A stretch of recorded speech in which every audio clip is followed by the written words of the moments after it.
माझिया प्रियाला प्रीत कळेना. तेच कुठेतरी असतील. इतक्या रात्री किती दूर जातील? कुठे ना कुठे आसरा घेतलाच असेल ना.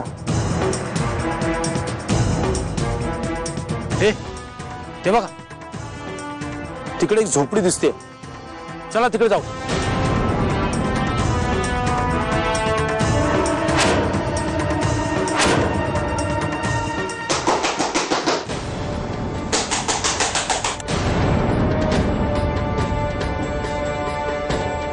अगे म्हातारे, ए उठ की म्हातारे, ए दरवाजा खोल म्हातारे.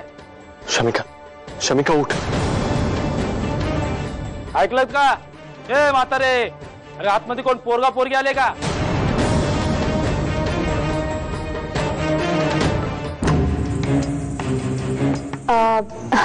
कोण पाहिजे? म्हातारी कुठे आणि तू कोण आहे?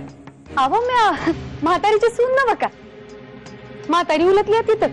अहो अशी झोपतीये की डोल बडवला तरी बी उठणार नाही म्हातारी. ती तशी आणि तिचा मुलगा बी त्याचाच. तुम्हाला म्हणून सांगते असं झोपतात की पापणीचा केस बी हालायचा नाही यांचा. तुम्हाला म्हणून सांगते झोपेत माझं काही बरं वाईट झालं ना तर सकाळपासून माझ्या मुर्द्याला पाणी बी विचारणार नाही ती दोघं. अशी आहेत. एक गप आहे. किती बोलते तू? फक्त आम्हाला इतकं सांग, ते एक पोरगा आणि पोरगी आले होते का? नाही बा. अहो इकडे काल कुत्र बी येत नाही. इकडे कशाला कोणी येईल आड बाजूला? तरी मी माझ्या गोवाला म्हणलं हे समज ऐकून आपण शहरात जाऊया, पण मला म्हणलं नाही. इथल्या सारखी झोप तिथं कुठं लागायला? तुम्हाला म्हणून सांगते माझं नशीबच फुटकं आहे हो. हे समजे कोणी माझं ऐकणं झालं इकडे. मला काय बी किंमत नाही या घरामध्ये. एक गप. चला रे.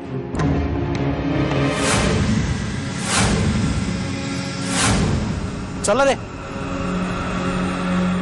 शमिका, काही घडू शकतं. आपण इथे फार काळ राहणं सेफ नाहीये आणि आपल्यामुळे उगीच मावशींना त्रास नको व्हायला. हा,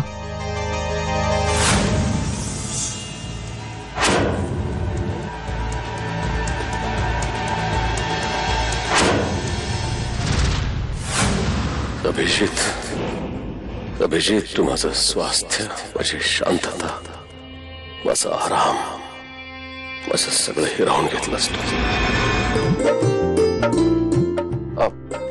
काका नमस्कार.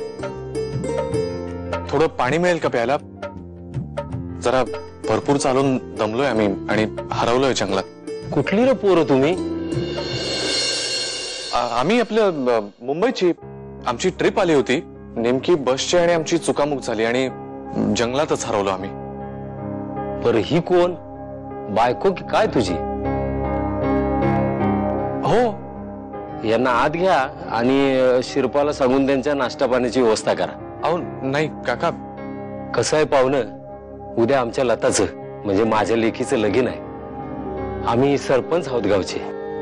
अख्खा गाव लोटलाय लग्नासाठी. अहो तुम्ही तर पाहुणं, तुम्हाला कसं जाऊ देईन मी?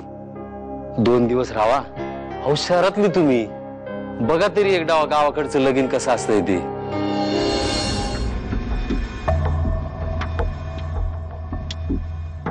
दाराबाहेरचा माणूस कितीही उद्धटपणे वागला तरी त्याला घरात या असं म्हणायचे संस्कार आहेत आमच्यावरती.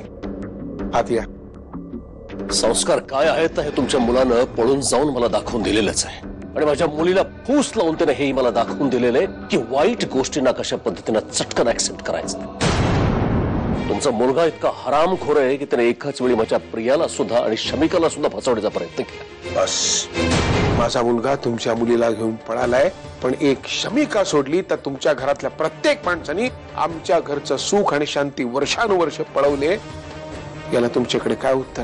मिस्टर पेंडसे, आता शब्द नाहीत.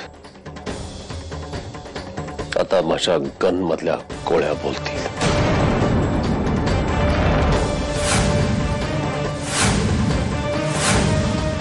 अभिजित आता जिथे कुठे असेल त्याच्या आयुष्यातला हा शेवटचा दिवस.